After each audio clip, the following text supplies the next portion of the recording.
there is no problem of life, in the sense in which we ordinarily use that phrase. And that seems an almost astounding affront to our common sense. Life not a problem. We see it as nothing but problems. We regard ourselves in a morning, noon, and night struggle to solve the great problem of existence. And for some people this problem is, why does the universe exist? For other people the problem is, how am I going to get enough to eat? And therefore, when you take it at one extreme or the other, who can say that life is not a problem? And yet here is this audacious suggestion that what we are bothering about is a ghost. It's something that isn't really there. One of the characteristics of neurotic behavior, is it's repetitive. The neurotic personality keeps going through unsuccessful life patterns again and again and again, and nothing seems to be able to stop it. The round, or the rat race of birth and death, that is to say, of life as we ordinarily live it. Because it is a round, it is a vicious circle, for the reason that we keep trying to solve problems that are not simply overwhelmingly difficult, but problems that are not problems at all. They only look like problems. And so when we tackle, impossible questions, things go round and round and never come out. Now, take, for example, some of the many ghosts which haunt our minds.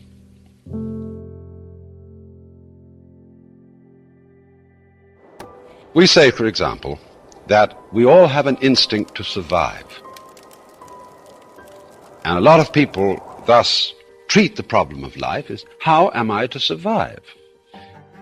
And one might almost be a little cautious about relieving people of this problem, lest they should lose the impetus to go on doing their work. But that also, impetus to go on doing your work, is another ghost. We think we are driven, We think that what we do has these mysterious things behind it. See, it's very important simply to keep your eye on what is being done and to describe that. And if you describe it clearly enough and well enough, you will probably find that the ghost of instinct disappeared.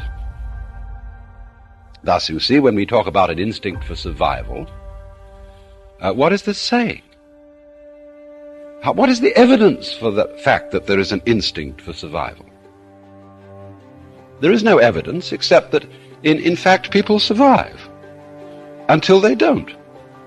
And this is rather odd, because what happens to the instinct for survival when people don't survive? So, in this way, we find that when we try to explain some kind of behavior, some kind of activity, by supposing that there is a motivating force, a sort of incarnate spook behind the whole thing, what has really happened is that we haven't described what's going on sufficiently clearly. Now, this comes out in another way. When we try to describe anything at all and think that we are describing something that, as it were, exists all by itself. As I've often said, we are so bugged by the notion of stuff, stuff acting, stuff doing things.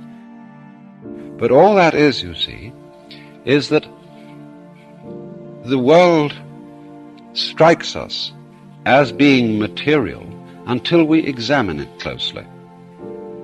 In other words, a distant nebula in the heavens looks like a solid star until you turn a giant telescope on it and you make out the clear pattern of a spiral nebula.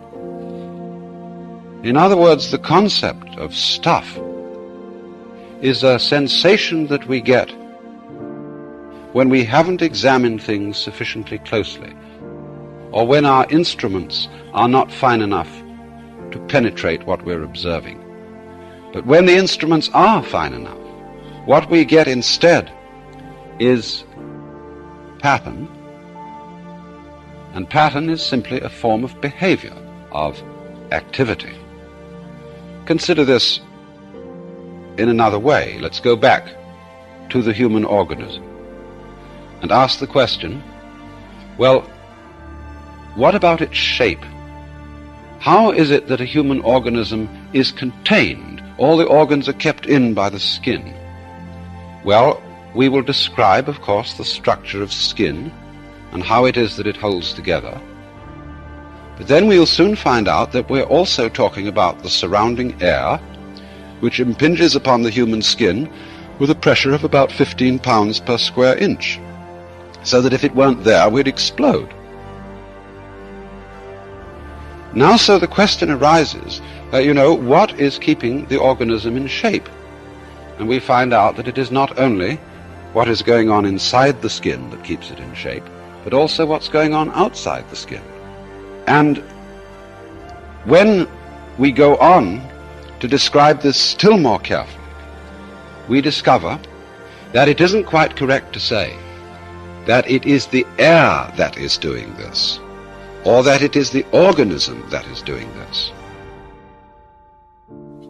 We begin to describe instead what Dewey and Bentley, in their very fascinating book, Knowing and the Known, call a transaction.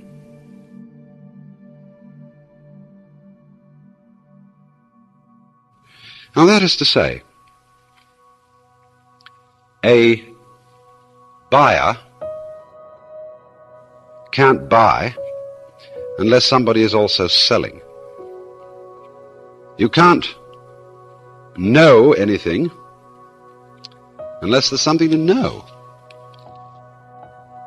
And this fact, you see, is constantly overlooked, that anything in the world, whether it's inanimate or animate, whatever it may be, is there by virtue of being in a transactional relationship, not with something else, but with everything else.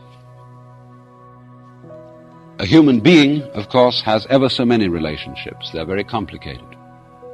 A person, say, we call a doctor, is not only related to his actual work of doctoring, but he may be also a father related to a family.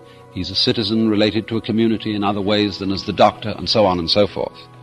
And so we begin to imagine him, as it were, apart from his relationships, as a sort of constant, going through all these different relationships, and therefore in some way different from them all. But this, you see, creates a ghost. It creates a being independent of all the different relationships in which he finds himself, whereas, strictly speaking, he is inseparable from those relationships, and we can't eliminate them. We can only describe him fully as the entire whole complex. So that, in other words, every organism could be called the behavior of the field or environment in which it is found. Now, this doesn't mean that the organism is something pushed around by the environment and is completely passive and inert, and that everything that it does is simply a response to external stimulus.